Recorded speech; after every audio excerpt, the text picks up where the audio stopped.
మిత్రులారా అందరికీ నమస్తే. మనం గతంలో మహానాడు మీద వీడియో చేసాం. ఇప్పుడు మహానాడుకి వచ్చేసాం. ఎన్టీఆర్ జయంతి అంటే బతికున్నప్పుడు చేస్తే పుట్టినరోజు, చనిపోయిన తర్వాత చేస్తే జయంతి. ఎన్టీఆర్ పుట్టినరోజు వేడుకలు చనిపోయిన తర్వాత చేస్తున్నారు. జయంతి వేడుకలు చేస్తా ఉన్నారు. మహానాడు పెట్టుకుంటారు ఆ రోజు.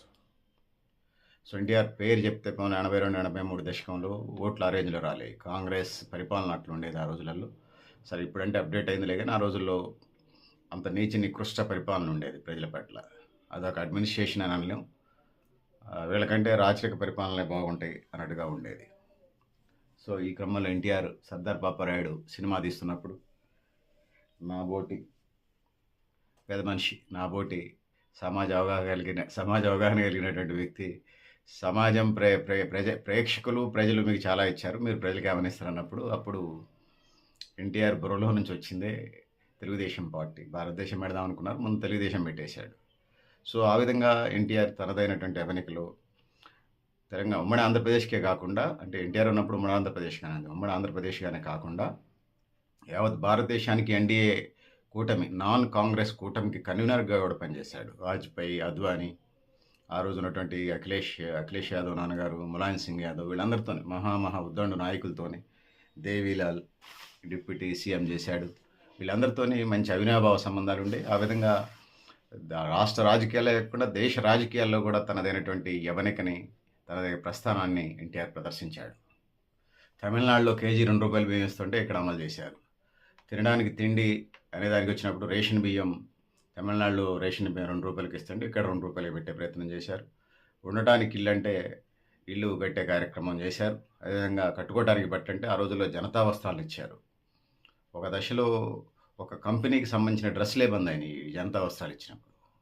కొన్ని సంస్థలు, మిల్లులు మూతపడ్డాయి. ఎందుకంటే తక్కువ ధరకు వచ్చే ₹100కో ₹70 వచ్చే షర్ట్లు అవి. ఈ జనతా వస్త్రాలు ఇచ్చిన తర్వాత అవి మూతపడ్డాయి. ఎందుకంటే నేను చిన్న చైల్డ్హుడ్లో నేను ఎరుగుతున్నాను ఆ డ్రెస్సులకు సంబంధించి. చాలామంది డాక్టర్లు ఆ కంపెనీ వేసుకునేవాళ్ళు, చాలామంది అడ్వకేట్స్ ఆ కంపెనీ వేసుకునేవాళ్ళు. వాళ్ళు చెప్పిన మాటలో నేను స్టూడెంట్ లైఫ్లో విన్న మాటలు ఏంటంటే, మేము ఎన్టీఆర్ జనతా వస్త్రాలు ఇస్తుంటే మేము డాక్టర్లు, అడ్వకేట్స్ సేమ్ వాళ్ళు వేసుకున్న డ్రెస్సులు మేము వేసుకున్న డ్రెస్సులు సేమ్ ఉన్నాయి, అందుకోసమే మేము బంద్ చేసి వేరే కంపెనీకి వెళ్ళామంటే ఆ కంపెనీ మూతపడ్డాయి. సో ఖచ్చితంగా రాజకీయంగా ఎన్టీఆర్ మీద ఎలాంటి అభిప్రాయాలు ఉన్నప్పటికీ కూడా ఖచ్చితంగా కొంత ప్రస్థానాన్ని మండోడు అంటాం మేము మా ఫ్రెండ్ సర్కిల్లో. ఎందుకంటే ఆయన అనుకున్నది చేసేస్తాడు. ప్రజలకు సంబంధించి అనుకున్నది ఎవడు చెప్పినాడు, ఖచ్చితంగా ప్రజల ప్రయోజనం కోసం ఖచ్చితంగా చేసే కార్యక్రమం చేస్తాడు. అంత పట్టుదల కలిగిన మనిషి, అంటే మొండి మనిషి, ఆ విధంగా ముందుకెళ్తాడు. సినిమాలకు సంబంధించి అంటే చాలా సినిమాలు తీశాడు. 150, 200, 250 సమ్ తీశాడు. తీసినటువంటి క్రమంలో దాని మీద నేను వివాదం చేయదలుచుకోలేదులే కానీ, రాముడు కృష్ణుడు పాత్రలు వచ్చినప్పుడు ఇస్కాన్ వాళ్ళు ఒప్పుకోవట్లేదు, వీళ్ళు కావాలని రాముడు కృష్ణుడు ఇదే అంటే, మరి మహాభారత సీరియల్ తీసినప్పుడు ఆడొక యాక్టర్ సార్ ఆ పాత్రలకి కొంతమంది ప్రాణం పోస్తారు. సో అయితే కల్చరల్ యాక్టివిటీస్ పుట్టినప్పుడు దగ్గర నుంచి జంకల కథ, బుర్ర కథ, హరికథ, జగ్గు కథ, ఒక్క కథ, డ్రామాలు, నాటకాలు, స్టేజ్ ప్రోగ్రామ్స్, వీటన్నిటిల్లో రాముడి పాత్ర, కృష్ణుడి పాత్ర కొన్ని లక్షల మంది, కొన్ని అట్లా చెప్పాల్సి వస్తే కొన్ని కోట్ల మంది ఆ వేషధారణ చేసి ఉంటారు. సో ఎన్టీఆర్ మనం ఉన్న టైంలో సినిమాలు ఒక ప్రధానమైన యవనిక కాబట్టి రాముడు కృష్ణుడు అనే చెప్తారు. సో దాని మీద ఇస్కాన్ వాళ్ళు రకరకాల అభిప్రాయాలు ఉన్నాయి ఉమ్మడి ఆంధ్రప్రదేశ్లో. సో అందుకోసం ఆయన నటుడిగా ఒప్పుకుందాము, మళ్ళీ దానికి ప్రతీక అంటే కొన్ని వర్గాలు ఒప్పుకోవట్లేదు, ముఖ్యంగా యాదవ్ సంఘాలు ఒప్పుకోని మాట నేను చూశాను. ఉత్తరప్రదేశ్లో, బీహార్లో, ఉమ్మడి ఆంధ్రప్రదేశ్లో ఇట్లా కొన్ని ప్రాంతాల్లో ఒప్పుకోలేదు. అందుకోసం వాడి జోలికి నేను వెళ్ళను. సో కాకపోతే ఆయన మహానటుడు, మంచి నటుడే, విశ్వవిఖ్యాత నట సార్వభౌమ, విశ్వవిఖ్యాత నందమూరి తారక రామారావు. సో ఆయన పేరు మీదనే ఆయన హరికృష్ణ గాని కొడుకులు, బాలకృష్ణ వాళ్ళ మనవాళ్ళు, మళ్ళీ తారక రత్న, కళ్యాణ్ రామ్, జూనియర్ ఎన్టీఆర్, ఇలా చాలామంది ఆ కుటుంబంలో చాలామంది నటులుగా పరిచయం అయ్యారు. సో ఆ విధంగా ఉన్నది. ఎన్టీఆర్ పేరుతోనే ఎన్టీఆర్ అల్లుళ్ళు ప్రధాన ఎన్నికలోకి వచ్చారు. చంద్రబాబు ఇవాళ జాతీయ అధ్యక్షుడిగా బాధ్యతలు నిర్వహిస్తున్నారు. దగ్గుపాటి కూడా చాలా కాలం ఆ పార్టీకి ప్రధాన భూమిక నిర్వహించారు. పురంధరేశ్వరి సిబిఎన్ మిసెస్ అక్క రాజకీయాలకు దూరంగా ఉంటుంది కానీ ఎన్టీఆర్ ట్రస్ట్ సేవల పేరుతో చాలా కార్యక్రమాలు చేస్తుంది. బాలకృష్ణ కూడా నా బసవతారకం మెమోరియల్ ట్రస్ట్ పేరుతోని హైదరాబాద్లో క్యాన్సర్ హాస్పిటల్ పెట్టారు. ఇప్పుడు అమరావతి కేంద్రంగా కూడా క్యాన్సర్ హాస్పిటల్ పెడతా ఉన్నారు. సో రాజకీయాలు ఉండుండొచ్చు, దాన్ని నేను కాదనంట్లా. ఎవరు రాజకీయాలు వాళ్ళకుంటాయి. నేను కూడా బీసీ రాజకీయాలు చేస్తాను. ఎందుకంటే అట్టడుగు వర్గాలకు సంబంధించినటువంటి వాళ్ళు ఎక్కువ అందులో ఉన్నారు. దానికి బీసీలకు న్యాయం జరిగినప్పుడు ఎస్సీ ఎస్టీలకు సంబంధించి ఏదైతే ఉందో ఎస్సీ ఎస్టీలకు సంబంధించి కూడా న్యాయం జరుగుతుంది అనేది ఆ క్రమంలో ముందుకెళ్తున్న పరిస్థితిని మనం చూస్తూ ఉన్నాం. ఎన్టీఆర్ పెట్టిన పార్టీ ఎన్టీఆర్తోనే కాలగర్భంలో కలిసిపోతున్నారు. కానీ కాలగర్భంలో ఏం కలిసిపోయారు? ఒక పార్టీ పెట్టిన తర్వాత ఒక సంస్థ నడిచేటప్పుడు, ఒక పార్టీ నడిచేటప్పుడు అనేక మంది దాన్ని నమ్ముకొని దాన్ని కమిట్మెంట్గా దాని సిద్ధాంతాలను ఆచరణ నడిపించేటువంటి కార్యకర్తలు, క్యాడరు చాలా ఉంటుంది. నడిపించే నాయకులు కూడా సహజంగానే తయారవుతారు. చాలా సిన్సియర్ నాయకులు, చాలా కమిటెడ్ నాయకులు, కొంతమంది కమర్షియల్ నాయకులు అంతా మిళితమైనప్పుడు దాన్ని నడపగలుగుతారు. ఉన్న వ్యవస్థలు ఎవరో ఒకళ్ళు ఉండాలి కాబట్టి ఆ విధంగా ముందుకు పోయే పరిస్థితిని మనం చూస్తూ ఉన్నాం. మహానాడు కేంద్రంగా ఎంత నేను చెప్పుకుంటూ వస్తున్నాను. విశ్వవిఖ్యాత నట సార్వభౌమ నందమూరి తారక రామారావు 82 దశకంలో తన హవా స్టార్ట్ అయింది. ఆ విధంగా అనేక కార్యక్రమాలు చేసుకుంటూ వచ్చాడు. పార్టీకి దశ దిశ నిర్దేశం చేశాడు. సో ప్రజలకు సంబంధించి ఇల్లు అంటే మనిషికి ఇల్లు ఉండాలనేది, నాగలి వ్యవసాయం ఆధారం అని, చక్రం పారిశ్రామిక రంగానికి గుర్తుగా పెట్టాడు. సైకిల్ అంటే సామాన్యుడిది అని చెప్పి ఆయన దొక్కిన సైకిలే సామాన్యుడికి ఆ రోజుల్లో అందుబాటులో ఉండేది. పెట్రోల్ ఖర్చు కూడా లేదు, ఆరోగ్యానికి మంచిది.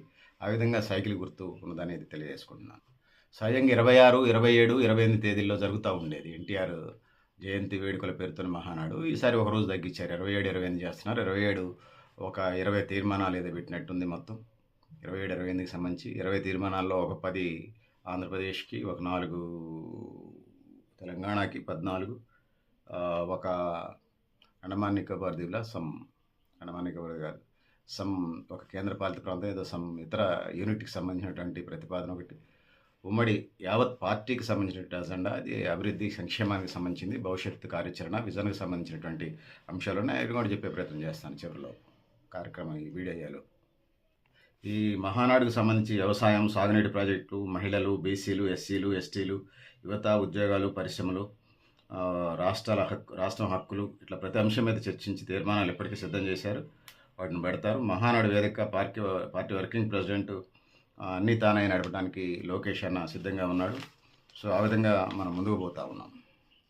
సో యువ నాయకుడు, జాతీయ వర్కింగ్ ప్రెసిడెంట్ లోకేష్ సారథ్యంలో అటు కార్యకర్తలకి, ఇటు పార్టీకి, ప్రభుత్వానికి అనుసంధానం చేసే కార్యక్రమాలు, లేటెస్ట్ టెక్నాలజీని మెర్జ్ చేసుకుని ముందుకు పోయే కార్యక్రమం, యువగళం పాదయాత్రతోనే ఆయన ప్రజల్లోకి వెళ్ళినటువంటి ఇది ముదావహం. సో దాంతో పాటు అభివృద్ధి పథకాలు ప్రజల్లోకి తీసుకెళ్ళటం, అమరావతి నిర్మాణం, క్వాంటమ్ వ్యాలీ, ఐటీ రంగం సంబంధించిన అంశాలు, పారిశ్రామిక అంశాలు, ఇట్లా ప్రతిపక్షాలకు సంబంధించినటువంటి విమర్శలను తిప్పికొట్టే కార్యక్రమాలు, ఇవన్నీ ప్రధానమైన ఎజెండాగా ఈ మహానాడులో ఉండబోతున్నాయి అనేది చెప్పక తప్పదు. చెప్పొచ్చు అని కూడా అనొచ్చు, చెప్పక తప్పదో చెప్పొచ్చు. చూడాలి ఏం జరుగుతుందో మళ్ళీ ఎజెండాకి సంబంధించి.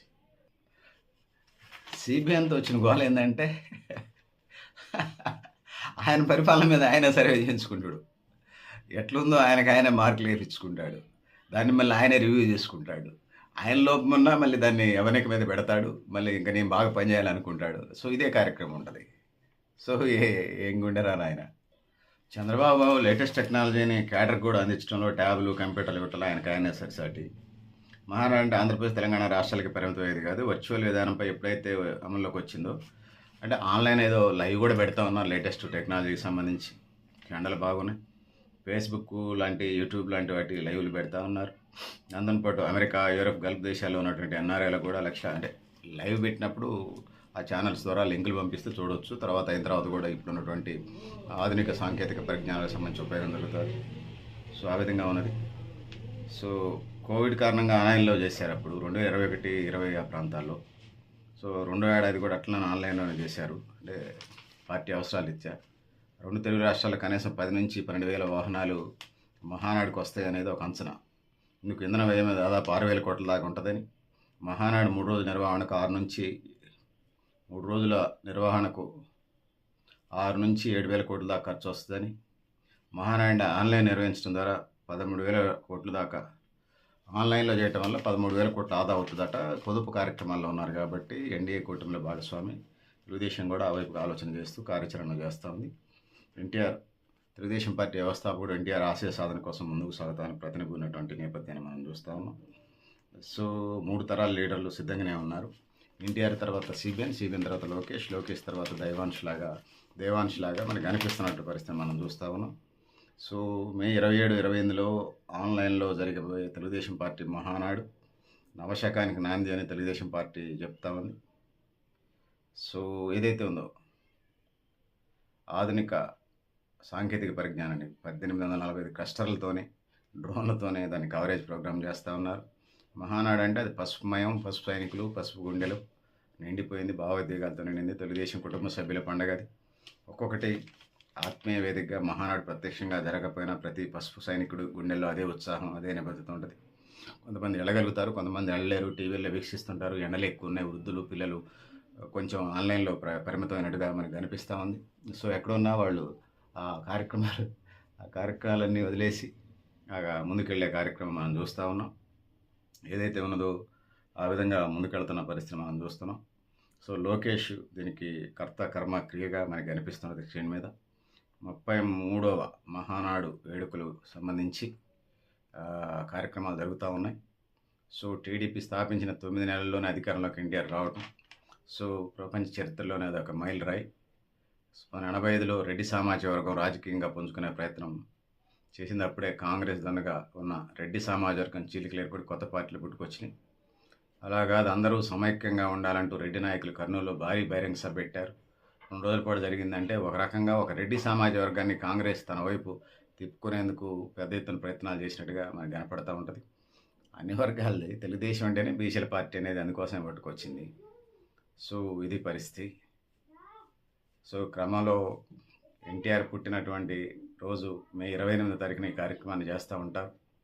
సో తర్జన భర్జన తర్వాత మహా అంటే మొత్తం సమీకరణ అనేది పెద్ద ఎత్తున కాకుండా ఇప్పుడు ఉన్నటువంటి ఒకవైపు పొదుపు, రెండో వైపు విపరీతమైన ఎండల ద్వారా కొంత విపరీతమైన సమీకరణలు కాకుండా ఆన్లైన్లోనే లైవ్లు పెడతా ఉన్నారు.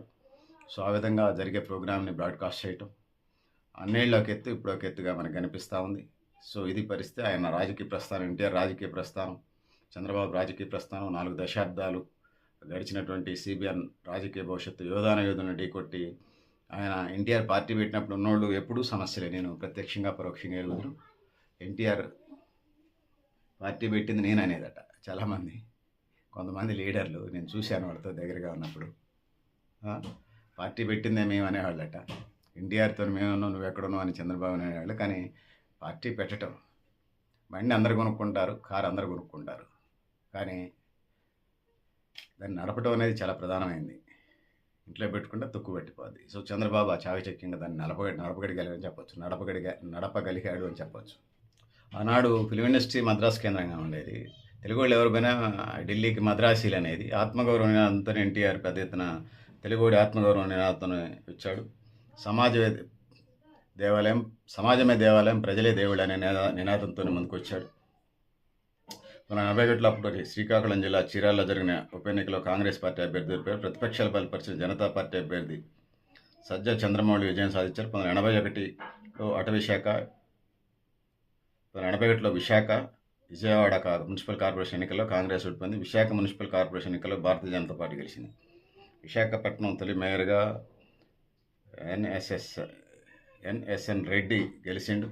విజయవాడ మున్సిపల్ కార్పొరేషన్ ఎన్నికల్లో కమ్యూనిస్ట్ పార్టీ గెలిచినటువంటి పరిస్థితిని మనం చూస్తూ ఉంటాం. సీనియర్ నాయకుడు టి వెంకటేశ్వరరావు బాధ్యతలు చేపట్టిండు.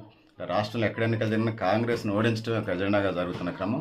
అది ప్యాకెట్లు వారికి ఉండేది. ఎన్టీఆర్ వచ్చిన తర్వాత ఉమ్మడి ఆంధ్రప్రదేశ్ ఏకమైపోయింది. ఉమ్మడి ఏపీ రాజకీయాలు ఎన్టీఆర్ శకం 83లో శకం స్టార్ట్ అయింది. ఆ విధంగా ముందుకెళ్ళినటువంటి పరిస్థితి మనం చూస్తాం. కాంగ్రెస్ ఇతర ముఖ్యమంత్రిగా స్వతంత్రం వచ్చింది ఆ తర్వాత ఆయన మనకి అవనిక మీద మనకు కనిపిస్తాడు. సో ఇప్పటికే చెప్పినట్టుగా ఆయన అభివృద్ధి సంక్షేమ పథకాలు పెట్టింది పేరుగా మనకు కనిపిస్తుంది. బీసీలకు ఎన్ను తట్టి ప్రోత్సహించిన నాయకుడిగా మనకు కనిపిస్తాడు. సో ఆయన ఆయనంలోనే అనేక బీసీల పార్టీగా, తెలుగుదేశం అంటేనే బీసీల పార్టీ అన్న చందంగా పిలువబడ్డది. సో దాంతో పాటు ఆ విధంగా ముందుకెళ్ళే పరిస్థితిని మనం చూస్తూ ఉంటాం. సో ఇది ఇక లోక్సభ ప్రధాన ప్రతిపక్షంలో కూడా తెలుగుదేశం పార్టీ కూర్చుంది. సో ఆ విధంగా ముందుకెళ్ళినటువంటి పరిస్థితిని మనం చూస్తున్నాం. 1984లో ఇందిరాగాంధీ తర్వాత లోక్సభ ఎన్నికల్లో దేశమంతా ఓడిపోతే తెలుగుదేశం పార్టీ అత్యధిక స్థానాలు గెలిచి 30 సీట్లు గెలిచి రికార్డు సృష్టించిన పరిస్థితిని మనం చూస్తూ ఉంటాం. ఆ విధంగా తెలుగుదేశం పార్టీ ఎన్టీఆర్ 3 సార్లు అధికారంలో తీసుకొచ్చారు. తర్వాత చంద్రబాబు కూడా ఒక 3 సార్లు, 6 సార్లు పైగా అది అధికారంలో ఉందనేది చెప్పుకోక తప్పదు. నేషనల్ ఫ్రంట్ అధికారంలో రావడానికి కూడా కీలకమైన పాత్ర పోషించారు. ఎన్టీఆర్ వీపీ సింగ్ ముఖ్యమంత్రిగా, దేవగౌడ ముఖ్యమంత్రిగా క్రియాశీలమైన పాత్ర పోషించాడు ఎన్టీఆర్.